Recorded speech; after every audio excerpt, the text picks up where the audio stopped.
In terms of the various academic disciplines, my opinion is that history presents the greatest challenge to contemporary Christology. It's important, though, to bear in mind that critical history as a discipline really only developed in the 19th century. History as a critical discipline was very much a product of the Enlightenment. In the Enlightenment, in the philosophy, in the scholarship that followed, we turned from a concern of believing testimony to being critical about the sources we used to interpret the past. And the interesting thing is that Catholic theology, along with the theology of other churches, only accepted critical history in a slow and almost grudgingly way. And so, for much of the 20th century, Catholics in particular were playing catch-up with critical history.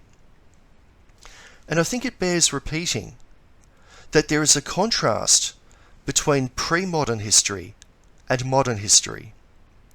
Pre-modern history was a matter of believing testimony.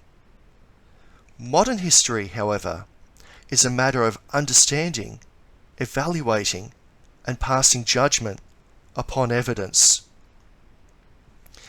If we look at the New Testament, for example, if we look at the New Testament through pre-modern eyes, if we read the New Testament according to the ways of pre-modern history, we treat the New Testament as testimony to be believed. And in that case, we will search the words of Jesus and find them supremely credible because they're regarded as the testimony of God Himself. An example of that approach is something we see in fundamentalist reading today. A fundamentalist will open her or his Bible, scan over every word of the Bible, and believe that every word is divinely inspired and that this is true testimony. So someone who follows such a pre-modern approach believes that they only need to open their Bible and find proof for whatever preconceived idea they hold to. That's at one extreme of using pre-modern history in an uncritical way.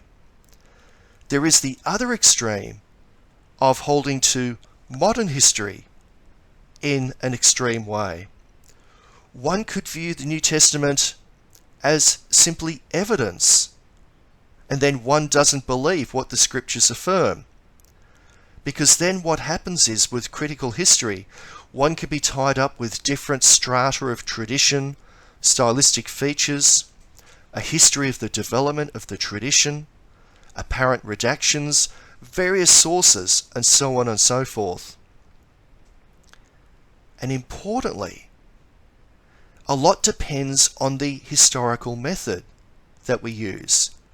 There are different approaches to critical history. So here's another question.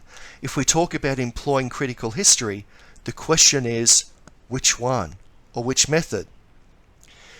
If, for example, we apply the historical method favoured by Rudolf Bultmann, we arrive at a view of Jesus as being an itinerant rabbi. Or, if we employ the critical history gained through the quest for the historical Jesus, we can come to a very different view of who and what Jesus was. I see two problems with history. The fundamentalist Jesus is fundamentally formed by the preconceptions of those who use pre-modern history to use the testimony of Scripture to support preconceived ideas of what Jesus should be. On the other hand, and at the other extreme, there are those who use critical history to the extent that their search for the historical Jesus can wind up like Tyrrell's criticism of Harnack. And Tyrrell wrote, and this is very subversive, but he says a lot. I'll quote here. "The Christ that Harnack sees, looking back through 19 centuries of Catholic darkness, is only the reflection of a liberal Protestant face seen at the bottom of a deep well. The irony in both the fundamentalist and critical historical approaches to Jesus has been that both movements have been prone to forming Christ in their own image. And they've been prone to using Scripture, whether it's naively or critically, in order to support their own preconceived ideas of who and what Jesus should be. So critical history, modern history, brings us many challenges. The question is not whether we use it or not.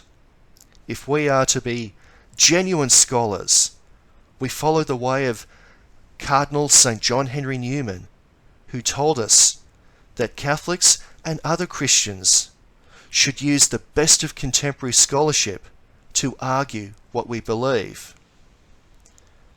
But the question is, which critical history?